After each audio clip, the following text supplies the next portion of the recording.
अस्सलामु अलैकुम वरहमतुल्लाहि वबरकातुहू।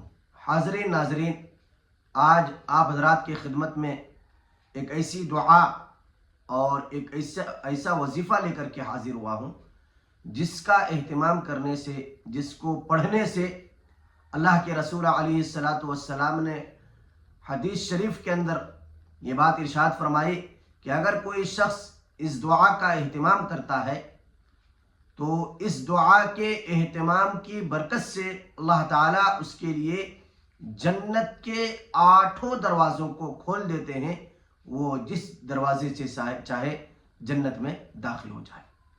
तो आइए देखते हैं वो कौन सी दुआ है जिस दुआ का एहतमाम करने से, जिस वजीफ़ों को पढ़ने से और जिसको अपनी ज़िंदगी के अंदर लाने से जन्नत के 8 दरवाजे उसके इकराम में, उसके एजाज़ में और उसकी शान में खोल दिए जाते हैं। देखते हैं वो कौन सी दुआ है।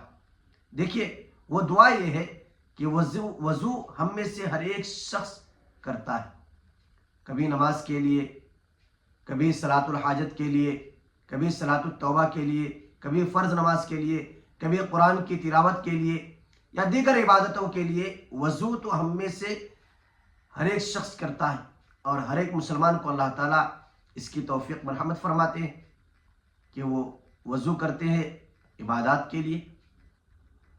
तो अल्लाह के रसूल अलैहिस्सलातु वस्सलाम ने फरमाया कि वज़ू से फारिग होने के बाद अगर कोई शख्स अशहदु अल्ला इलाहा इल्लल्लाह वहदहु ला शरीक लहु व अशहदु अन्ना मुहम्मदन अब्दुहु व रसूलुहु अल्लाहुम्मा जअलनी मिनत तव्वाबीन व जअलनी मिनल मुतत्तहिरीन, और तीसरे नंबर पर दरूद शरीफ का एहतमाम।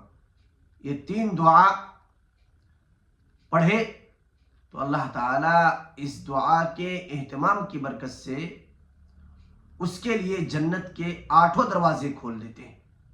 अल्लाह ताला मुझे भी और आपको भी इस पर अमल करने की तौफीक अता फरमाए।